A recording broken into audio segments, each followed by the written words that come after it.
Good morning, everyone. Hope you're all doing fine out there. Yeah, lovely Saturday morning here. And let's see what we got here.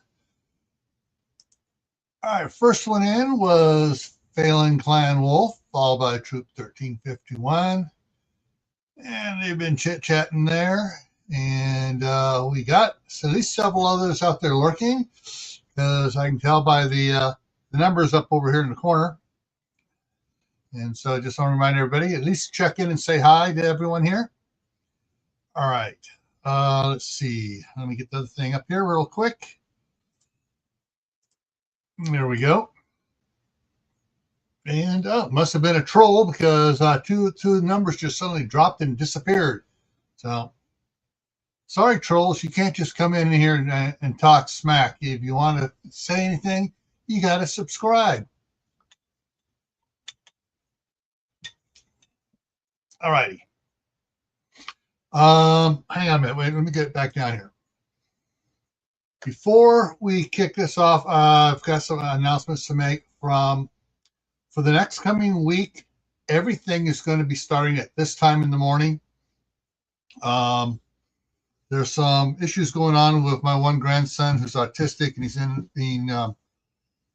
he's having to be being tested for what medications are affecting him, what way, and everything else. So he's going to be in the medical facility being tested out, and either my daughter or my son-in-law have to be up there all the time with him. Someone has to be up there with him. So the other grandkids are going to be spending the night, Sunday night, Monday night, Tuesday night, Wednesday night, and Sunday, Monday, Tuesday, Wednesday. Oh, and Saturday night, and Saturday night. So during the weekdays, they'll be spending night here, and then the two of them will be getting up and going out to catch the bus early in the morning. And after they're on the bus, then I will do the live stream, because at noon, when I'm normally doing the live stream here at Mountain Time, this is the youngest one asked I have to take him and drop him off at school. So I'm not able to do the live stream at that time. So I'm just going to, for the next week, it's going to be next week. It's going to be in the morning here, and hopefully that's all. This is just going to be a week, and then they'll be taken care of like that. So that's what's coming up. All right, so let's get back up over here, and let's get on this. Let me go ahead and unhighlight.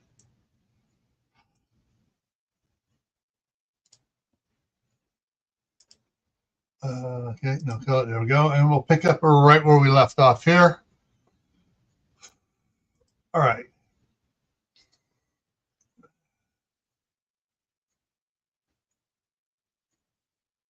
Okay, what was going on? Who was this? Oh, all right. Phalen and Jenny. Phalen's giving him the tour of his log cabin he built up in the hills, a 4-story log cabin. And so now they're going to be going into, he's going to show her what's in the bathroom here. He opened the door wide and turned on the lights. Jenny stood speechless for several seconds as she slowly entered the room. The entire floor was made of light gray tiles made of polished slate, 16 inches square. Let me switch this around.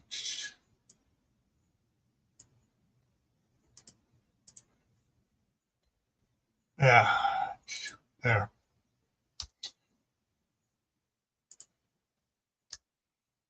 The entire tiles made of 16-inch square polished slate. The bathtub was more like a hot tub, being 6 foot square with sloped ends and 24 inches deep with water jet ports on the sides and bottom. Next to the tub was a steam shower, and Both of these were made from the same polished slate tiles as the floor. Across from the tub and shower was a 10-foot counter with 2 sinks and 4-foot high mirror that spanned the entire length of the counter. Beyond the counter was a stub wall, which partially hid the his and hers toilets and bidet. There were light sets. There were light sets for the sink, tub, the shower, the toilet, as well as 2 for the whole room. Only one was not dimmable. That was the nightlight set for the whole room, which was a low-intensity amber strip that ran the entire length of the room. Phalen reached over and started adjusting each light set in turn. Jenny was beside herself in amazement. Oh my goodness, this is fantastic. I figured that whoever I married would be happier if I brought her some of the best comforts I could. You sure did that, Jenny said as she wrapped her arms around Phalen again and looked deeply in his eyes. I don't suppose we have time to put any of this to use today, do we? Phalen took a deep breath and let it out. Hang on. Gotta capitalize that.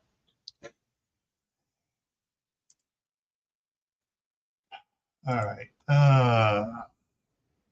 Space tab. Not today, but next trip, I promise we'll have plenty of time. And he leaned down and met her lips with his.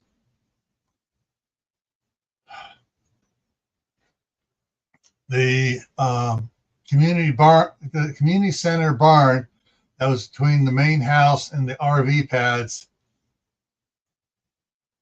and the modular homes wasn't the biggest barn on the property, but it was the only one that didn't have walls dividing the main floor up into stalls for animals and tack rooms and such. Its main floor was basically one big open room. Hang on, that was one big open room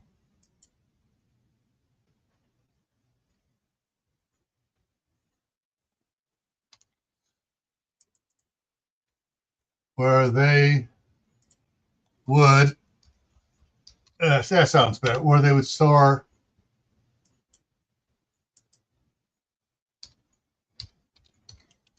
have stored the tractors and other farm implements. Those did take up much of the room when they were in it, which was only for the winter. So they decided to use it as a community center for meetings, Friday night movies, and group celebrations and such. Now that all the supplies were unloaded into supply containers and the RVs and travel trailers were set up and connected to the property's utilities, it was time for a group meeting to discuss their next options. At one end of the barn was a raised stage, which was used for skits, musical performances, and stuff. It was where the board of directors of the group would sit for their meeting, plural.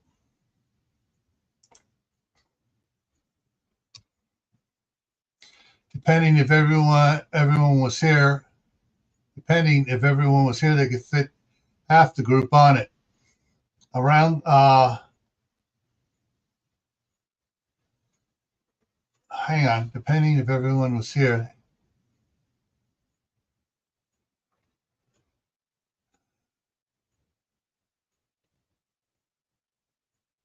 So this sentence is all goofy. I messed up on it here.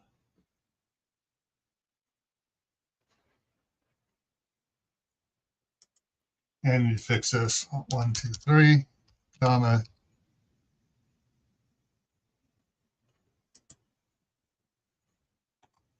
Here. Or not.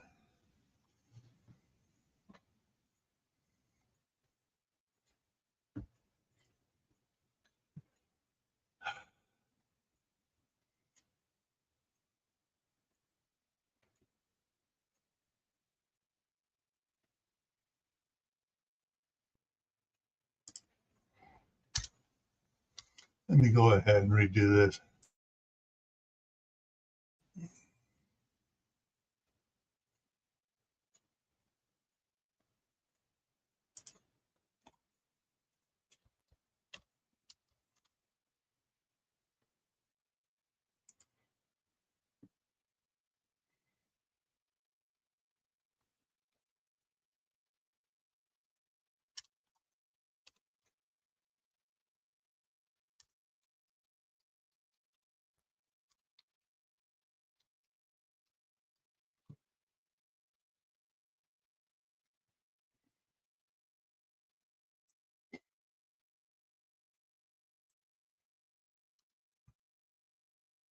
All right, got it straightened out here. So let me go and say, one in the barn was a raised stage, which was used for skits and musical performances and such. It is where the board of directors would sit for their meetings.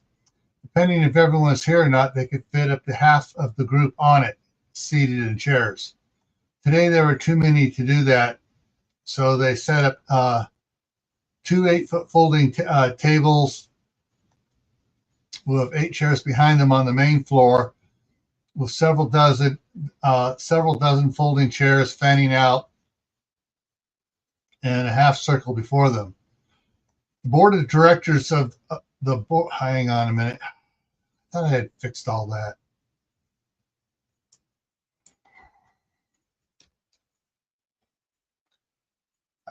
Microsoft uncapitalized things like it seems they're doing. I'm going to be pissed again today. Pardon my language.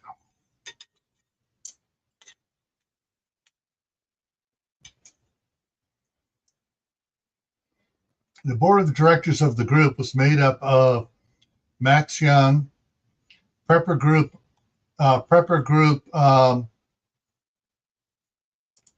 Rep Margaret Miller, lawyer Marty Johnson, Patricia Parker, Donald Chisholm, Dave Edwards, Dr. William Johns, Captain Harrow, with Phalen Patrick as chairman. For items that they had to vote on, each member got 1 vote, except for Phalen, who, because of his ownership of the land, usually got 6 votes. Usually on most votes, he put out his preferences on the matter and then abstained unless there was a split vote. That practice made the rest feel that he trusted them to make the right decision.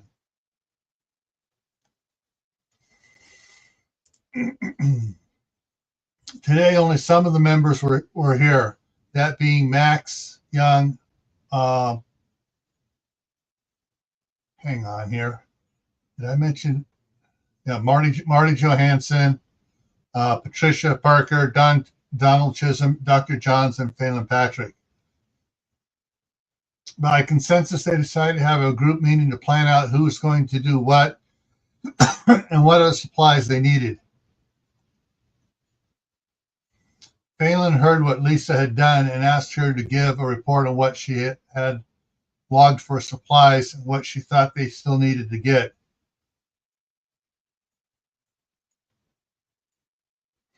Lisa had made herself the temporary supply quartermaster and conducted a preliminary inventory of the cargo containers. Then she and Jerry had gone to the 2 grain silos to check them out. They were surprised to find them still sealed rodent-proof. The roof needed to be repaired or sealed against snow and rain. And the valves at the bottom needed new rubber gaskets and the handles replaced. They figured it'd be easier and quicker to get 4 new valves installed. They figured that it would be easier and quicker to get 4 new valves installed now and then get rebuild kits for the ones they take out to fix them up for spares later. Once she gave a report, she asked who was supposed to be in charge of managing supplies. Phalen smiled and nominated her and Jerry to be permanent quartermaster and assistant quartermaster. Lisa protested, saying that she was just being conned into it because she was concerned about supplies. Phalen's response was simple. Lisa, it's because of your concern for supplies that I know you'll be the best person for this. You think of things we older adults didn't. You would have thought of them, she countered. Maybe, but not until it's probably too late to get them. Besides, there's a perk that comes with the job. Yeah, what the RV pad closest to the storage container is open. And there's an old two-bedroom, single-wide mobile home at the north end of the valley that is not in the valley. It's not anywhere near as fancy as today's travel trailers. In fact, it's probably going to need a lot of work to clean it up, but it's yours and Jerry's if you want it, and it is better insulated. Hang on.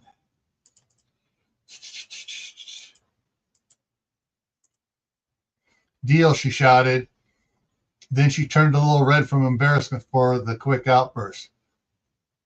Wait a minute, Gary hollered. You two aren't married yet. Lisa looked quickly at Phalen. Another miracle, please? What's the rush? You can wait until you're 18, can't you? Phalen asked. If I'm just emancipated, my mom will try to fight it if nothing else happens with the planetoid. If everything gets really bad, we might not find someone to marry us, and I don't want to be living as a slut. And if the planetoid or one of the asteroids following us takes us out, I don't want to die a virgin. Phalen bobbed his head as he followed Lisa's logic. Then he looked at Jenny with raised eyebrows that asked what she thought. She shook her head ever so slightly, yes. Then looked over. Then hang on.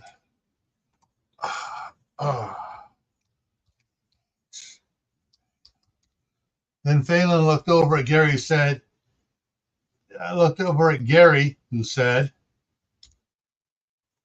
I would like to see you pull off this miracle.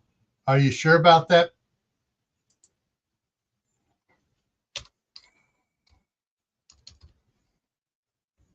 Are you sure about that, buddy?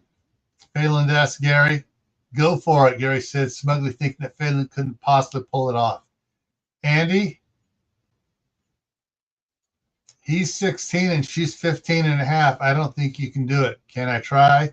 Sure, Andy agreed, not believing it was possible. Phalen took a deep breath and thought for a few seconds. Jerry, what is your friend that you were going to talk to about getting Lisa emancipated? Is she a superior court judge or a juvenile court judge? Both. She's the superior court judge over the juvenile courts.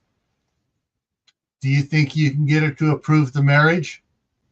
Jenny smiled. Oh yeah, even if I have to burn some photographs. Damn, Gary said. He did it.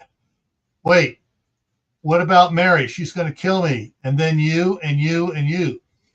Pointing to Phalen, Jenny, and Gary.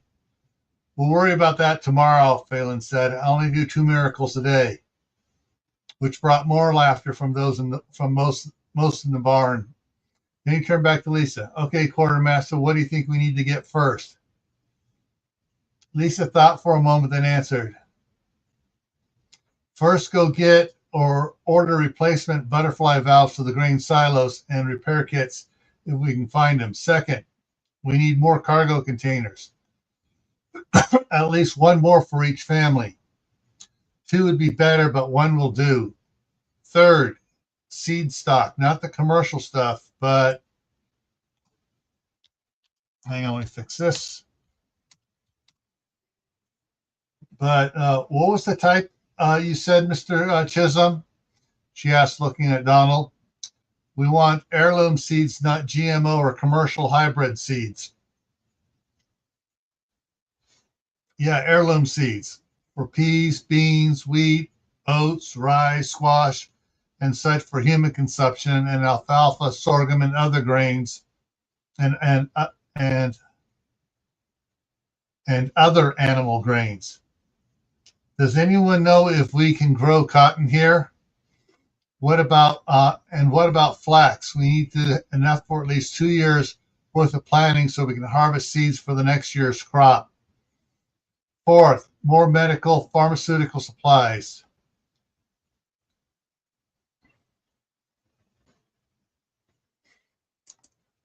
And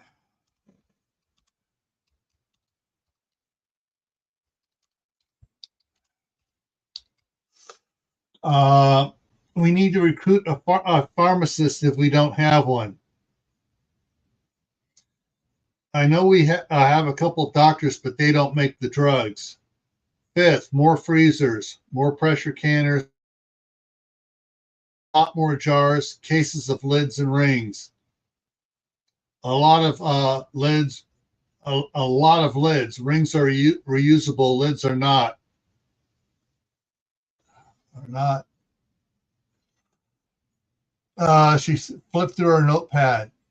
Things that would be nice, but we may have to scrounge later, are replacement generator units for the water and wind-powered generators, more solar panels, more batteries. Actually, if we can afford it, we can scrounge, more batteries. Actually, if we can, let me take that. If we can afford it, we can scrounge truck batteries at supply houses after the first or second winter, and the population is sent out. She gulped, not really wanted to think about that.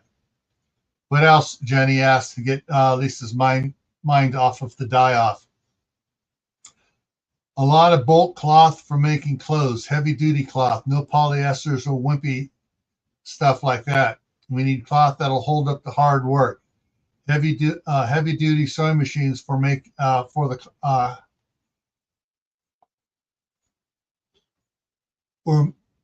on, let me add that in for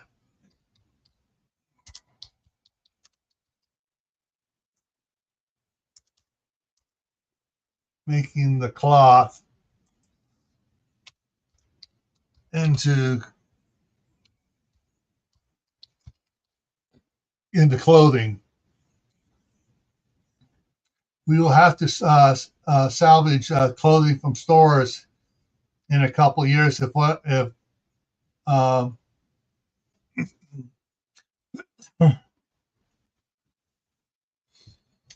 oh shoot.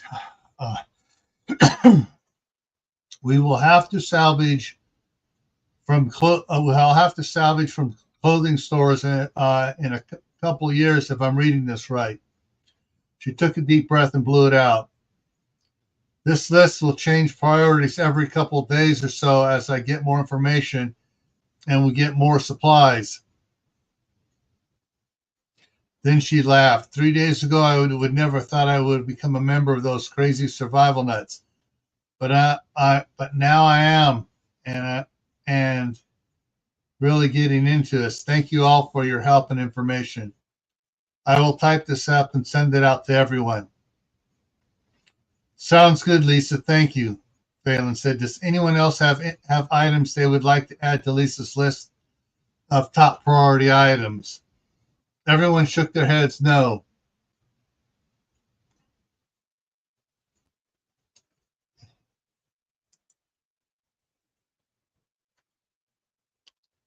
And then he added, if you come up with some items later or have items that you'd like to have her add to a secondary list for after disaster salvaging, scavenging, reply to her email when she sends it. Now, most of you heard about Jenny and me. We were talking about getting married after the planetoid passes, but who knows? Just don't bug us about it, please.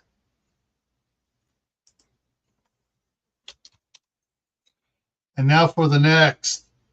An air horn outside interrupted Phalen, and one of the kids came running in yelling that an army tank was coming. They all hurried outside to see a huge 8x8 funky looking RV pulling two 20-foot, 20. I may need to change that. Hang on here. Come on. Cargo frame trailers with a fuel tank on each one. Everything was painted deep woods a deep woods camouflage scheme. Hey y'all, Mick shouted as he climbed out of the cab of the 8x8 RV. What is that thing? Jenny asked Phalen. That, Mick said as he gestured to the RV, is a Plan B Supplies SAR, Survival Adventure Rescue Vehicle. It's made from an Oshkosh M1070 HET 8x8 heavy hauler. The trailers are 11-ton drop frame bed or belly frame if you prefer, with 2-foot fold up side, foot wide and 15-foot long, and overall length is 23 feet. Okay, that's why I wanted to put up here and correct this.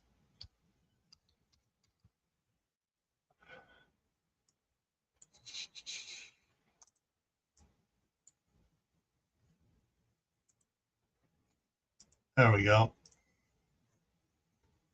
And some more people had come in. I noticed earlier, and they chickened out and left.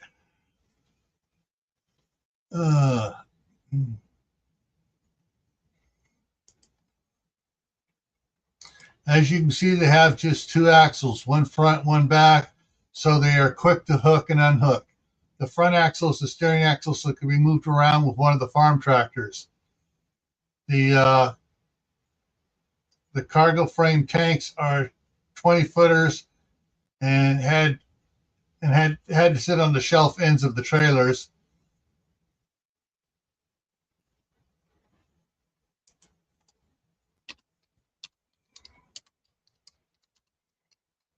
To get them here.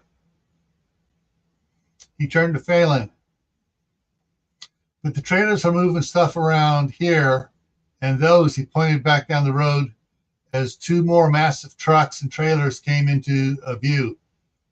Are forgetting the shit we need. What in the heck are those? Phalen asked in awe. Those are Oshkosh M1070A1s.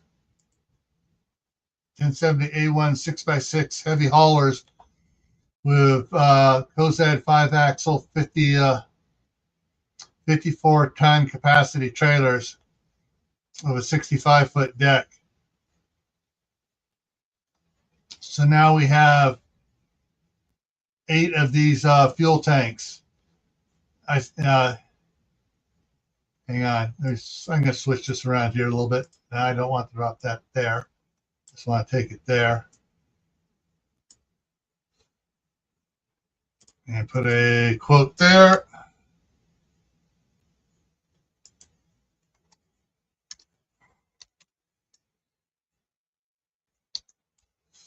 I spent some of my inheritance. Lisa walked up beside Phalen. I know how we can get more cargo containers here.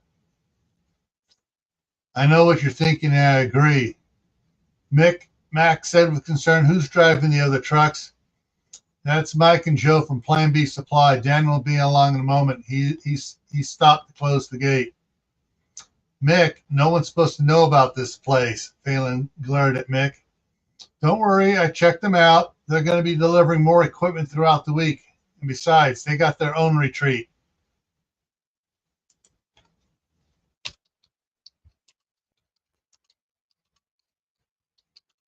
That they were going to. What equipment, Max asked. Mick smiled and handed Max an invoice. Merry Christmas, guys. Holy cow, this is a lot of stuff.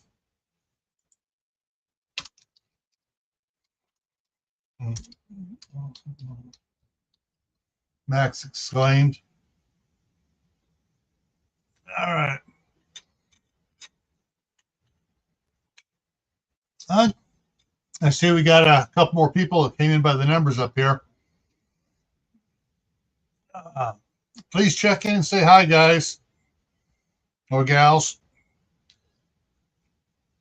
Phalen looked over Mac's shoulder. Dang, that is a lot.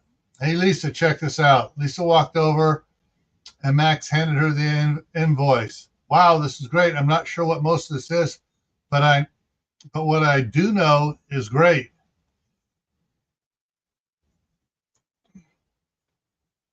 Phalen, Jenny, and Lisa were on their way home an hour later, and tensions were high.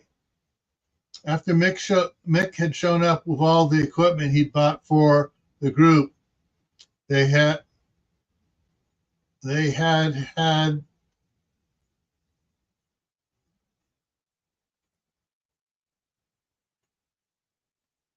okay, I know what, dang, I don't know why it did this double hat in here. What was that supposed to say?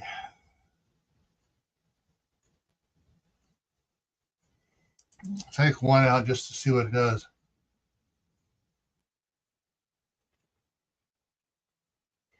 You know, they had brought up the NASA. Okay, there was something else in there. I can't remember what it was. And of course, Microslop,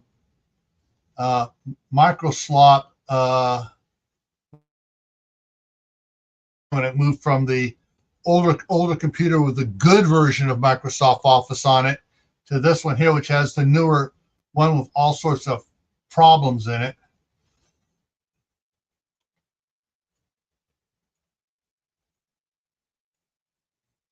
All right, so they had brought up the NASA website for the planetoid and watched the noontime video clip by the NASA administrator. Some of what he said flew in the face of what the president had said the night before.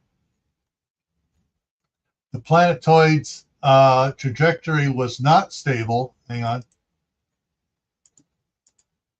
Was not stable, and they were still trying to pinpoint it.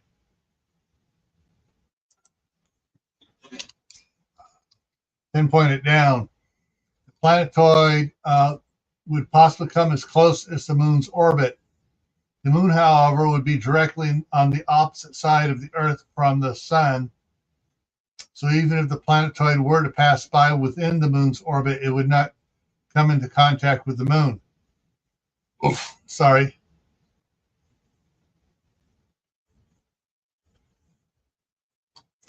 We're not going to connect with the moon. Also, the fact that the moon would be in that position would act as a shield. Act as a shield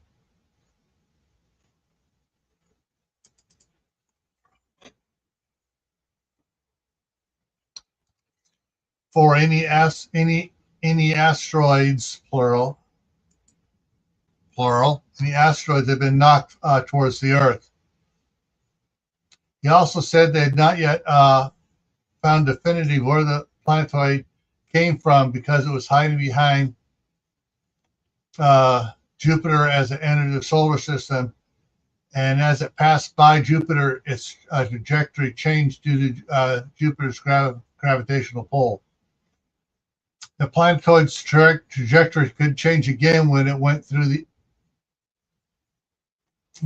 planetoid's trajectory changed again when it went through the asteroid belt and collided with several asteroids.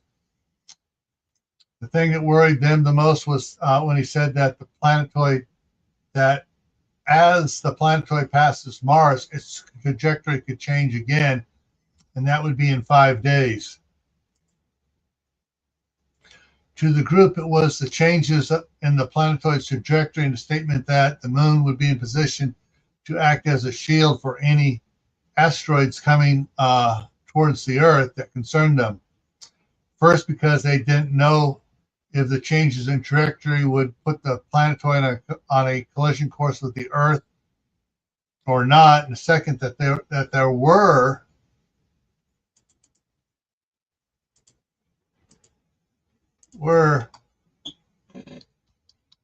going to be asteroids coming towards the Earth.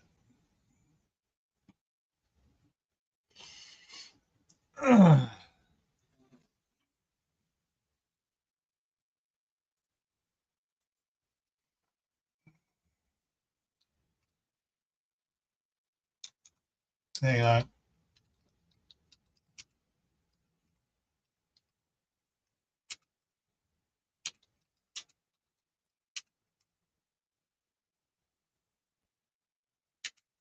I'm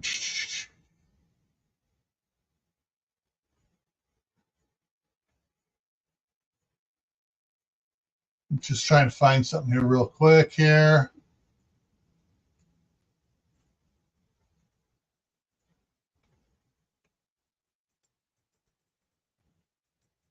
I want to put something up here, a comment on the side here. There it is.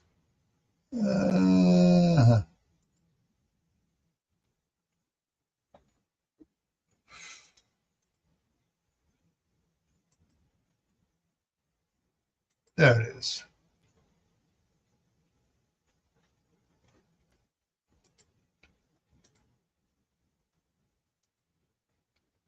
All right.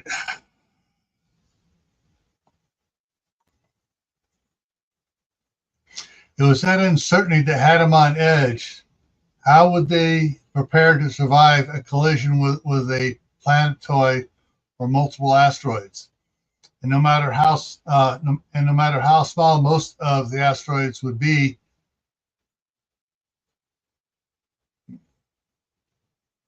there were bound to be some of significant size, and they could cause some major damage with long-lasting effects. Those are the things they were worried about. If they got a direct hit, there'd be nothing to worry about, and it'd be over. If there were nearby hits, they would have to deal with the aftermath. Huh? Phalen thought to himself. Nearby could be 1,000 miles away and still be devastating to them, depending on the size of the asteroid. A couple more people came in, I see. Hey, hello. When Phalen pulled into his driveway, Mark had Mike's F450. Hang on here. All right. Let me see if I can fix stuff here.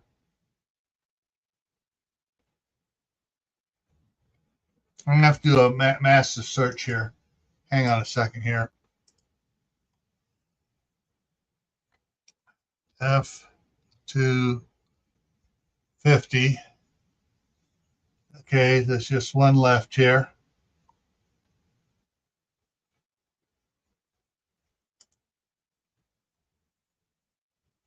I'm just going to go ahead and catch the rest of them, get the rest of them done here.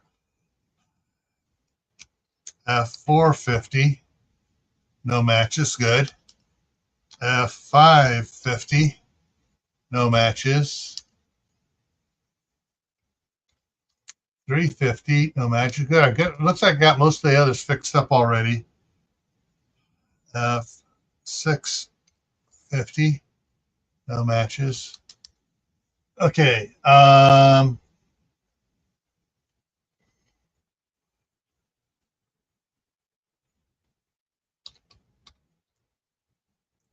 not Mark's, Mike's.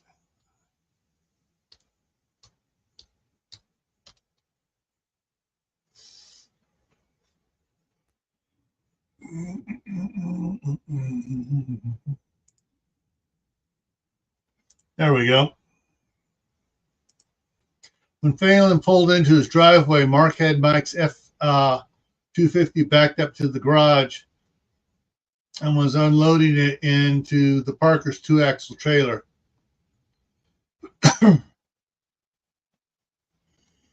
Phalen parked in front of the door for the middle bay where the 2-axle trailer was. Gary was right behind him and parked in front of the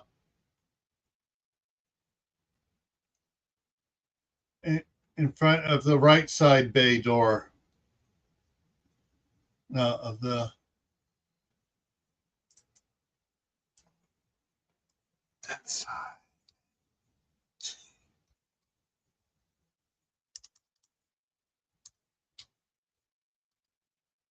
In front of the single bay door. They all hopped out and helped Mark finish unloading the truck and camper shell. Unloading the truck and camper shell.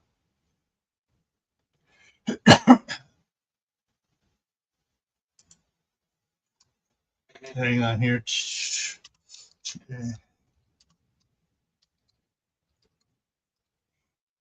Damn, Mark, you think you got enough black powder here? Gary asked. Nope, not nearly enough, but it'll do for now. What are you talking about? The black powder will store longer than manufactured ammunition, especially if we seal the can with wax or silicone. We will have to learn to make old-fashioned black.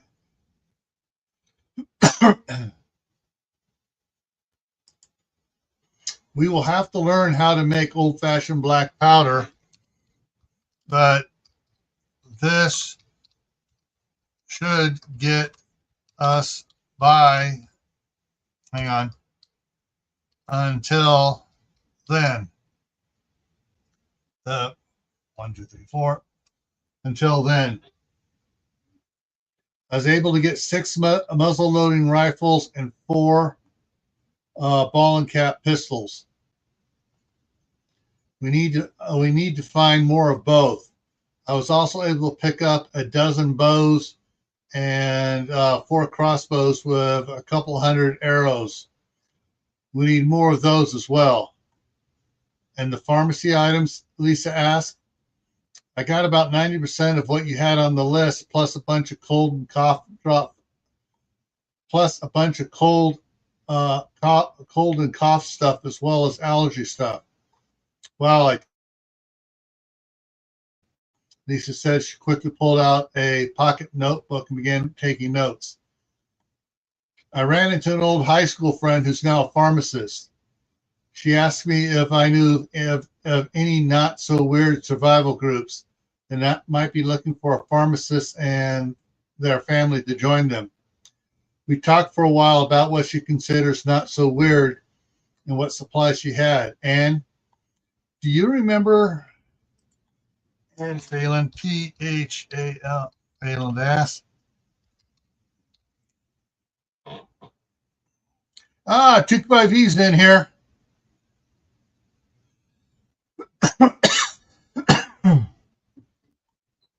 Oh, ow. Shoot, let me stretch my shoulder out here. Ow, ow, ow, ow, ow. Mm.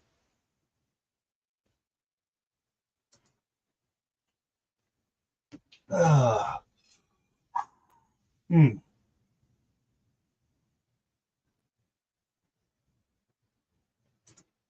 Dang. All right, hang on a sec. I got to get some painkiller for my shoulder, man. It is really killing me right now. Give me about 30 seconds to go get the stuff. Ow. Damn.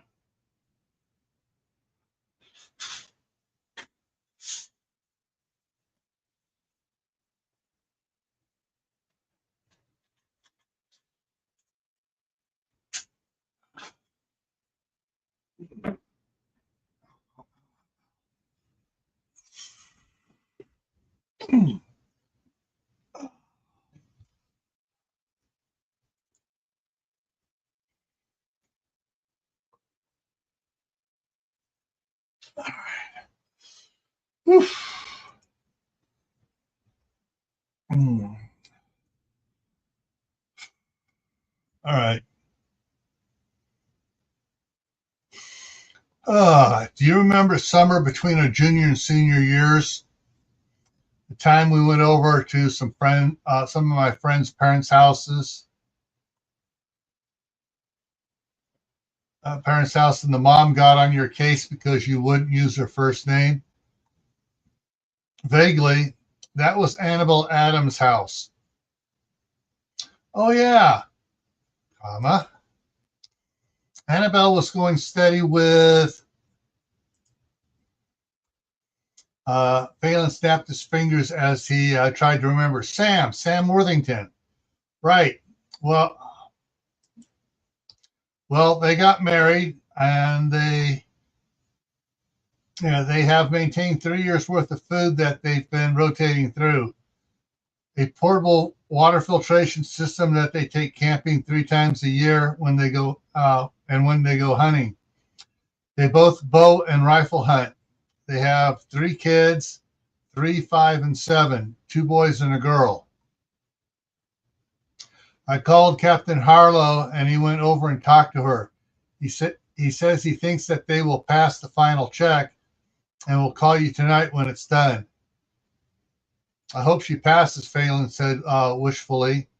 I have a feeling we're going to need a good pharmacist and a good chemist. Yeah, about a chemist. What? Annabelle's older sister, Jane Addams, teaches chemistry at Arizona State University.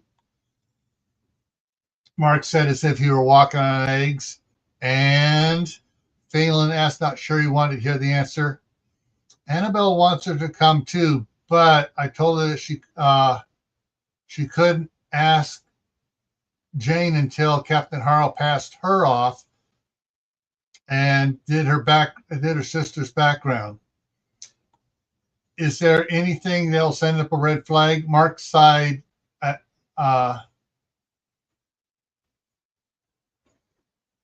Mark sighed.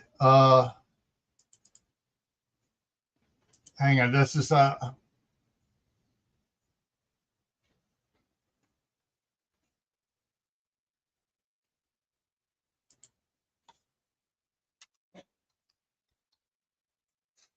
side.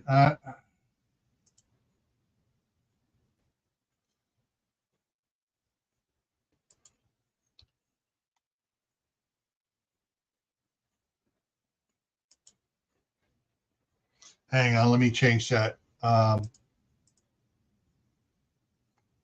Mark sighed, then whispered. There we go. Now it's the way it's supposed to be. Mark sighed, then whispered, let's talk around the side of the house. Phalen followed his friend out of earshot of everyone else. A gnat just flew in my eye. The gnat's just getting wild, even though I have a bunch of my traps out. Because of the warm weather, they're popping out of everything.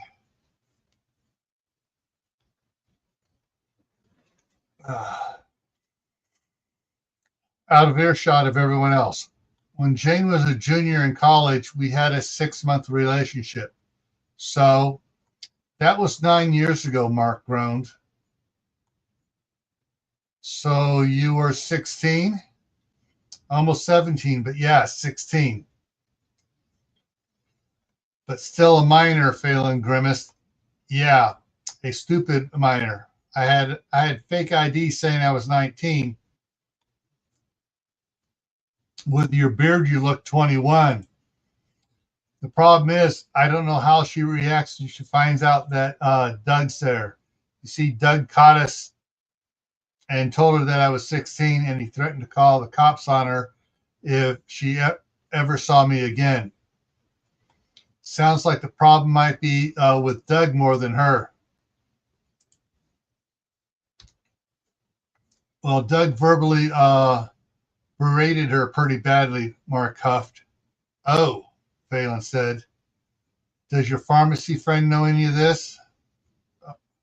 Hang on.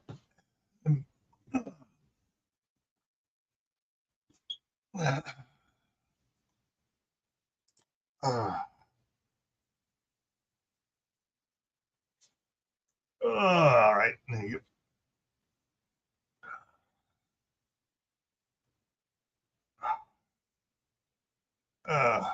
Got it. Had a stupid gnat fly at my nose. You didn't even see me digging for it. Let me change this here.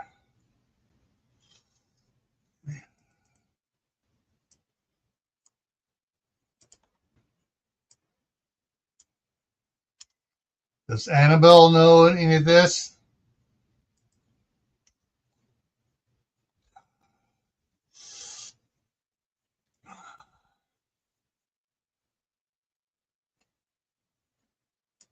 Hang on here.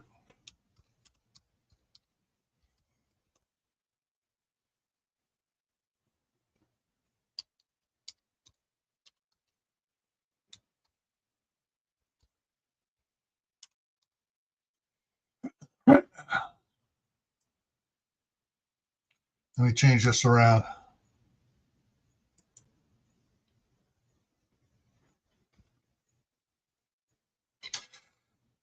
I don't think that she knows anything.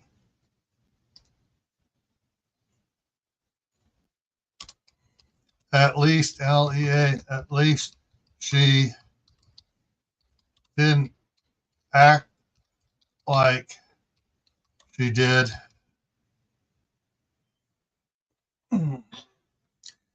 Does anyone in your family know besides Doug? Not unless he told them.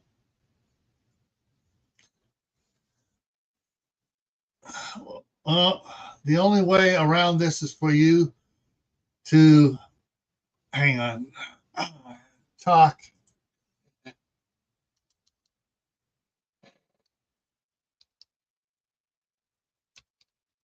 Talk to Donald to get his advice. Come on, Phalen, I know you. You had a plan instantly. What is it? Find some way to get Doug to apologize, truly apologize in a way she'll accept and come on board. I'll call. Hang on. He's.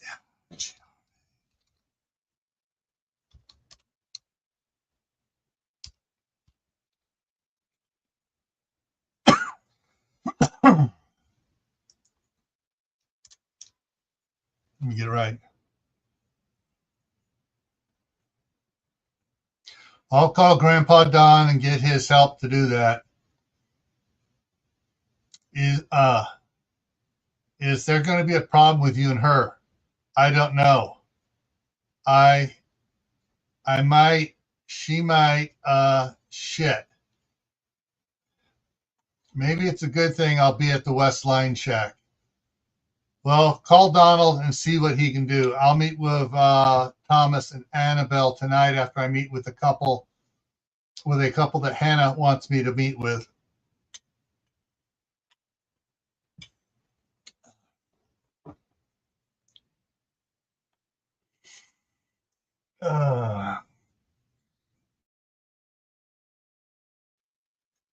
All right, I'll let you know what Grandpa says when you get back from Max and Hannah's. Sounds good. Now let's get back to the others before they think we're having a bromance. Mark chuckled as they walked back to the others. Thanks, Phalen. You've always been my best friend. Hey, you stood by me too, Phalen turned to Jenny. Can you stay with Lisa while I go meet these people that Hannah wants me to meet with? Sure thing. Just text me with updates. Well, Gary said in a louder than needed voice, if we can get these two to release their death grip, I will take Andy and Jerry home. Everyone looked down at Jerry's and Lisa's hands. Their fingers were white from the tight grip they had on each other. What? Lisa asked with a smile. You're not going to be able to type if you don't get blood back into your fingers, Gary said. Phalen looked at his watch. Whoa, I'm running late. I'm supposed to be at Max and Hannah's to meet a friend of hers in 10 minutes. He leaned over and kissed Jenny and gave her a hug.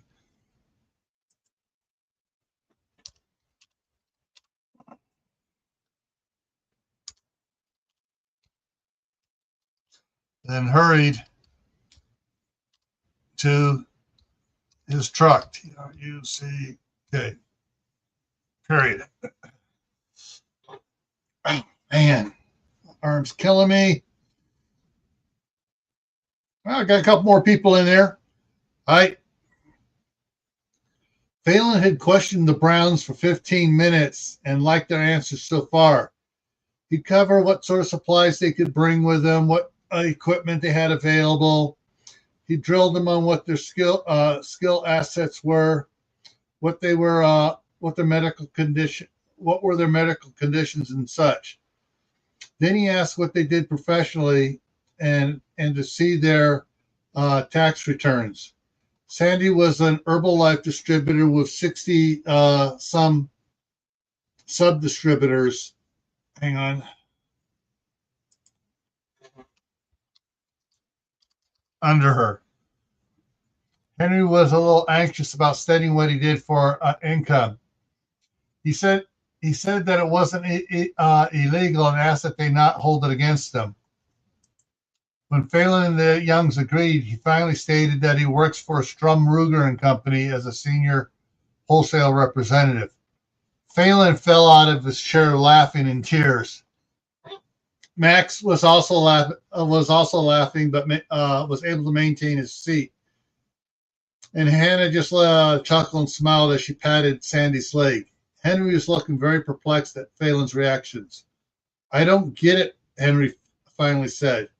Why are you afraid to tell us who you work for? Phalen finally asked as he got back up off the floor and back into the chair. I've had some very negative reactions from people who said they were our friends, so we don't tell anyone what I do. But why were you laughing so hard? Henry asked. It was laugh or cry, Phalen said. One of our members owns S&S firearms, and we've been dropping a bundle on firearms, including a lot of Rugers.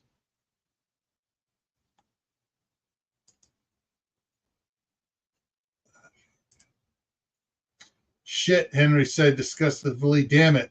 What's wrong, honey? Sandy asked her husband.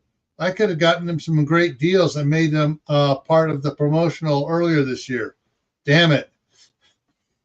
Don't worry about could-haves, just about what can you do going forward, Phalen said in gasping breaths as he's already picked himself off the floor. Sorry. Let me get this back here.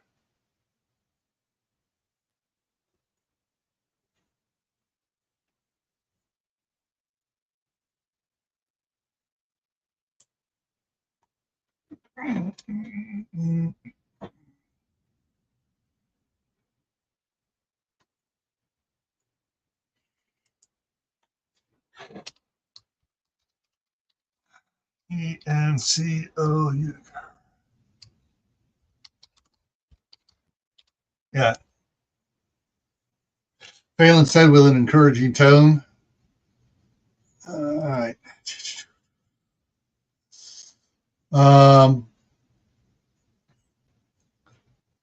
Okay, so what do you need for the group? Hunting rifles, ammunition, clothing, food. I can still get you some. I have some contacts at Winchester Ammunition, and I might be able to get you a price break, Henry said thoughtfully. Have the owner of S&S call me in the morning, and I'll expedite an order for the next day delivery. How about placing the order tonight? Phalen said as he pulled out his cell phone. We don't know when things are going to fall. We don't know when things are going to fall apart. You sure he won't mind working on it this late? Trust me, he'll be happy to.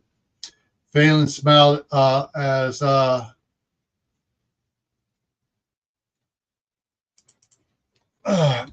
as Dave answered his call. Dave, how's the store doing? Really?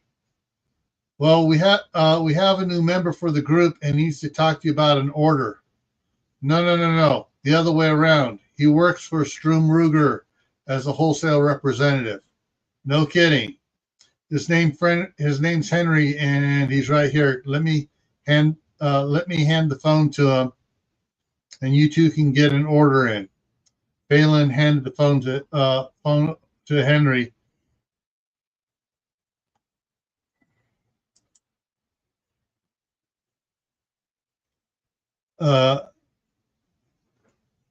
Okay, I want.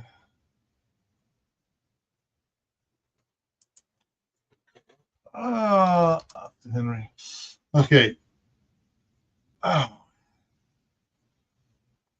Hannah spoke to Sandy. I told you it'd work out as long as Henry's job was legal. I'm so glad we can join you. I was really getting worried about everything that I was really so I'm so glad we can join you. I was really getting so worried about everything. Hang on, I need to flush that sentence out a little bit more. Get it figured out here, right?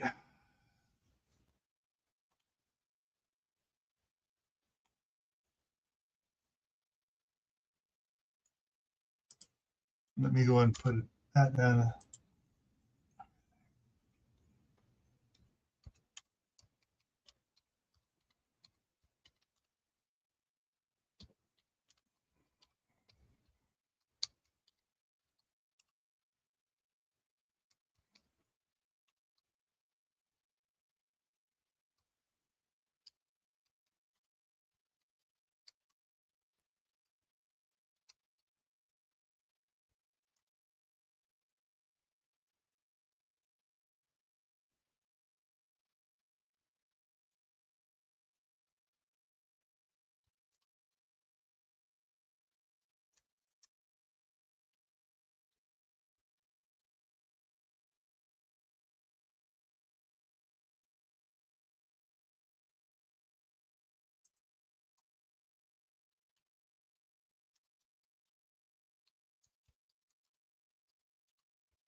Let's see if I got that right. I'm so glad we can join you. I was really getting so worried about everything I was finding on the alternate news on the alternate news sites on the internet. I went.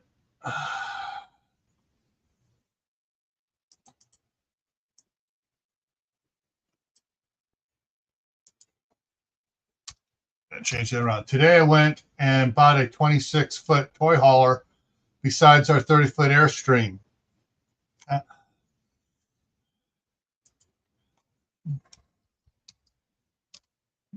Hang on, if that's what we capitalize. Hang on.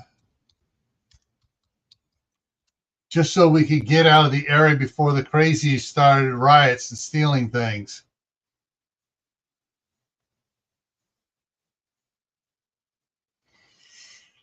Let me take this out of there.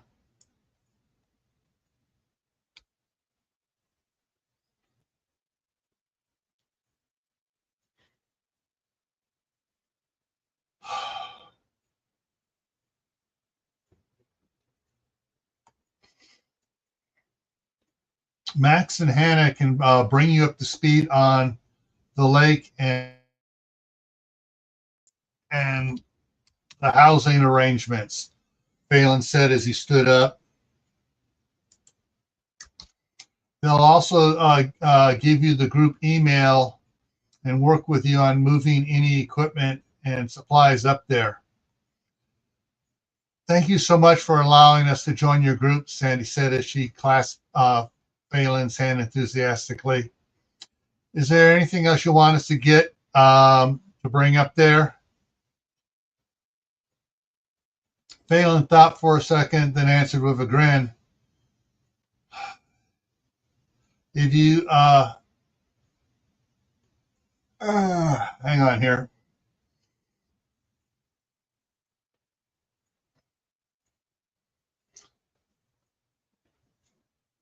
If you can answer with a grin, if you can get a couple more freeze dryers, that'd be nice. And canning equipment too would help out. All right, hang on. We can do that. Hannah, I've got to go meet Thomas and a pharmacist friend of Mark's and work out a few wrinkles. I'll call you guys in the morning. Okay, Phalen, drive safe.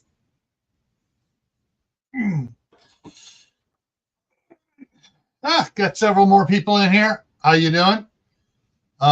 Like it says on the pinned message there, please check in and say hi. After talking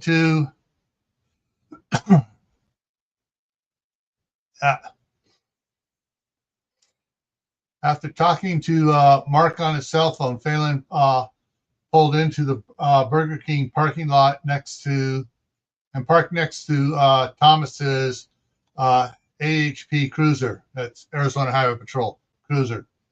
You can see Thomas seated with two women in the last front window booth. That still, I've that one has always bothered me, that sentence.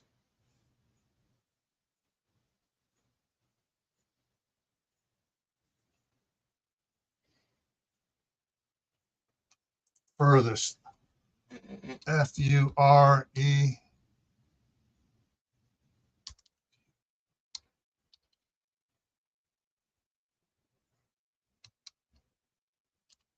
Yep. In the furthest front window booth. That sounds a little better. Climbing out of the truck, he walked quickly to the door. The restaurant was not very busy, so he ordered a large fries and a soda. 30 seconds after paying, he had his fries and a cup. He filled the cup up with just a little ice and root beer. Hang on, let me switch those around.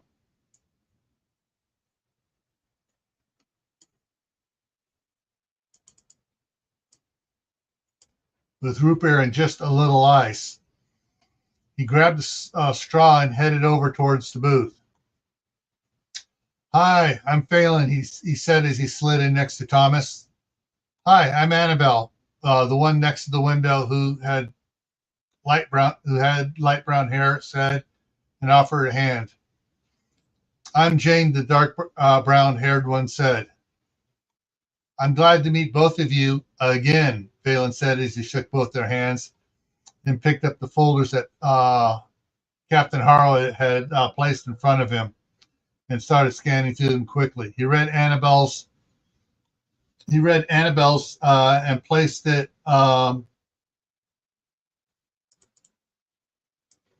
Annabelle's first and placed it to the side. Then he looked through Jane's. He stopped short.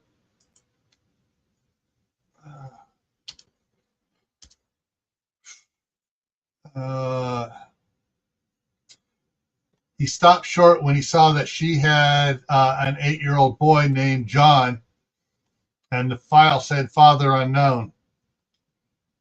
Shit, Phalen let slip as he realized that Mark had a son and didn't know about it. What, all three said. Phalen held up his hand to silence all of them while he sorted through his thoughts for almost a minute before he spoke. Jane, my best friend told me about his great secret, how his uncle came between him and, as he put it, his lady fair. How the uncle chided her and threatened her. He wanted to stand up for her. However, he was a boy of 16 and not wise in the way of and I was not wise in the way of dealing with adults yet, especially a violent one.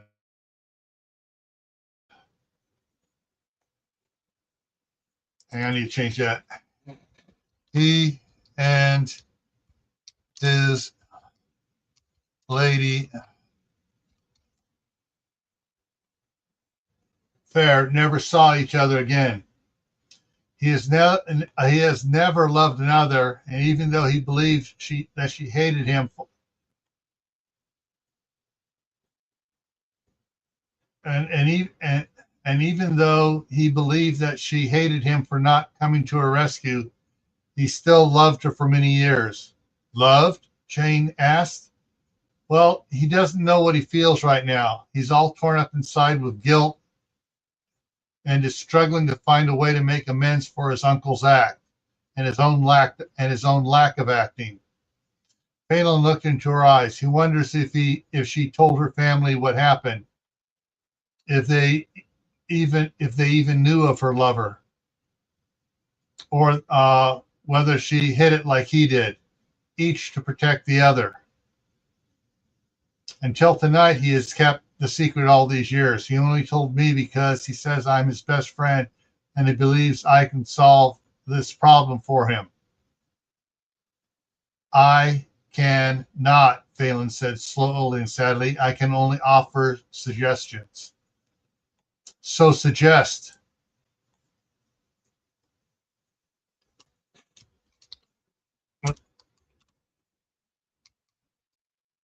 Jane said. I don't have enough information, Phalen sighed and shoved a fry into his mouth and chomped on it for several seconds. Has she told her family? If not, why? Was she mad at him for not standing up to his uncle? If so, has she forgiven him, or is she still mad at him? Is she willing to sit down and talk about it with him? Does she love him? What does she want from the uncle? What does she want from him? What are you two talking about? Annabelle interjected with frustration. Jane glanced over at her sister. No, she hasn't told anyone. She looked back at Phalen. Can we talk outside? Sure thing, Phalen said and turned to Thomas.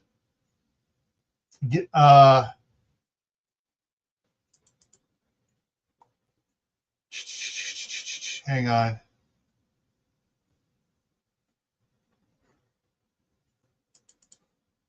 Control C.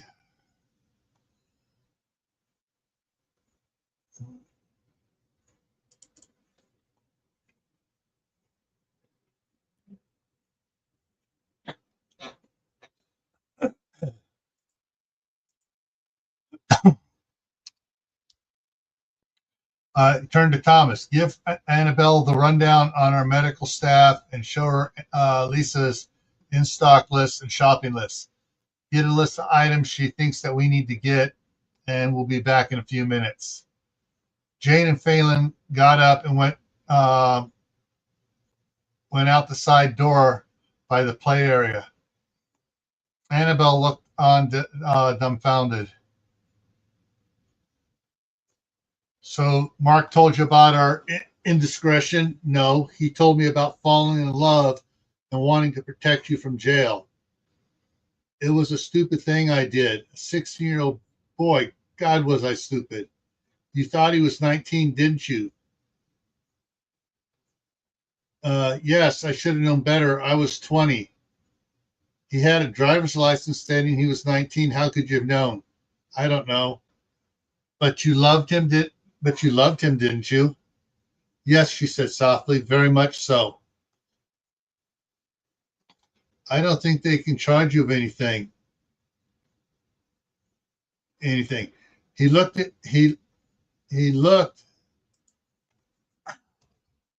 to be in his early 20s when he was 16. I can testify to that. Heck, I have a full photo of him with a full beard just after his 16th birthday. A beard that most 25-year-olds would be jealous of.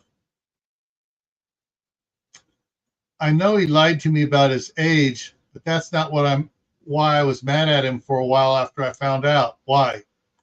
Because he didn't even try to argue with his uncle. He didn't tell him that he had fake ID and that he convinced me he was 19.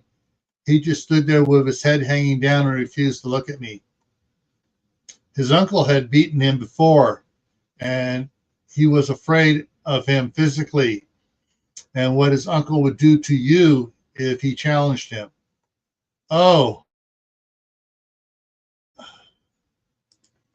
Hang on. Oh.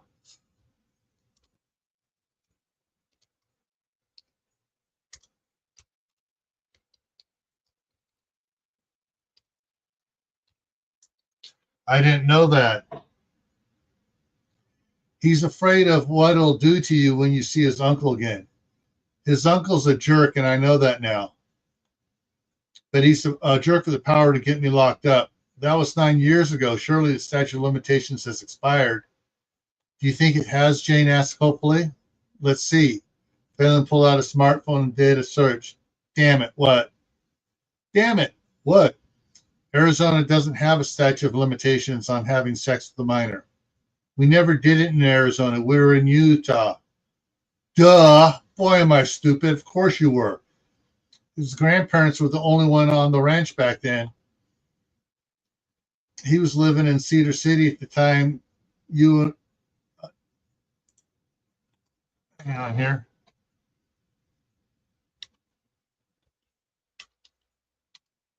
And at the time, you were going to Southern Utah State University in Cedar City. Okay, now I'm going to get personal. When was the last time you guys did it? July 24th, Canyon Park behind his house. She got a sly smile on her face. It was very hot that night, and we were in the bed of his pickup. We did it 3 times. Oh, it was heavenly. Then her face clouded over. That's where his uncle found us and threatened me with jail if I ever saw Mark again. It was also the night I got pregnant with John. I see. So it was 9 years, 2 months ago. Utah statute of limitations to have sex with a minor is, let's see. Well, the minor is, hang on here, 8 years.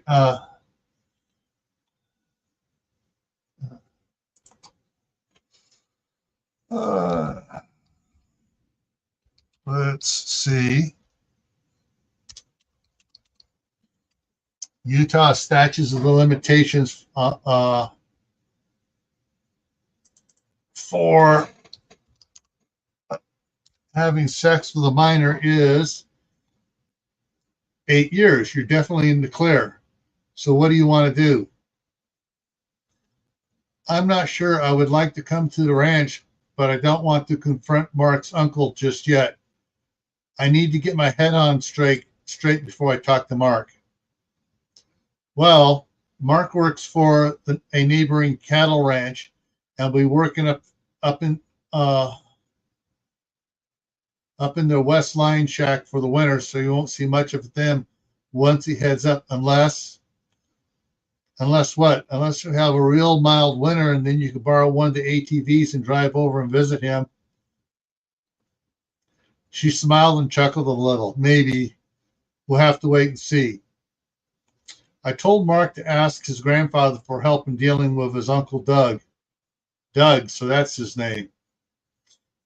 Yeah, Phalen reached out and touched James' arm.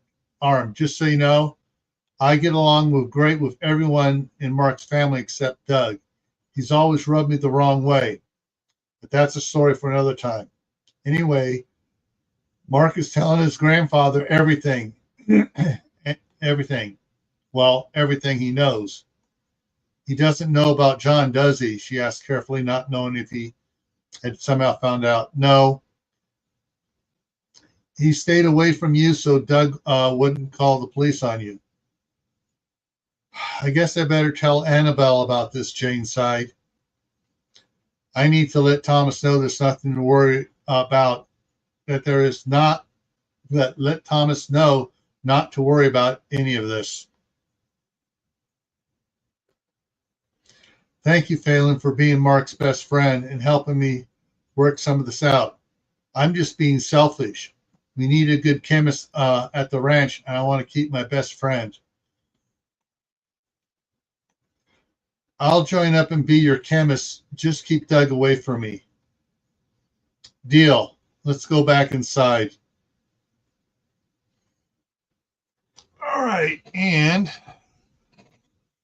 All right, we hit chapter 4, and so we're going to stop here.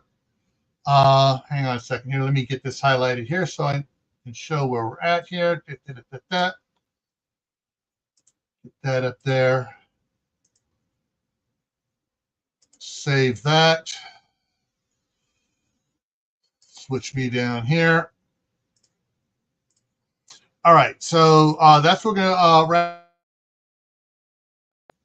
Froze for a second. As I mentioned at the beginning, I'm going to repeat it now, is that all next week I'm changing the times for this from I'm going to use Mountain Time so I don't get confused. From 12 o'clock, like I've been doing it for the last several weeks, to 8 o'clock, like we started today for the next several weeks, because there are some family issues, and I got to watch my grandsons and get them off to school in the morning. And then the youngest, who's in kindergarten, has to be at kindergarten at noon. So I got to take him over and drop him off for that. So for at least the next week, everything's going to be at 8 o'clock in the morning Mountain Time for review, editing the books and stuff. All right. So with that, I'm not going to be doing the live this afternoon with Shadow, but I am going to be doing the Survival Saturday after event live stream tonight, and the event we're looking at is after the Mississippi River Fault splits, and that will be at 6 Mountain, 8 p.m. Eastern. All right, everyone. Take care, and hopefully I will see you later tonight at 8 p.m. Eastern. All right? Okay.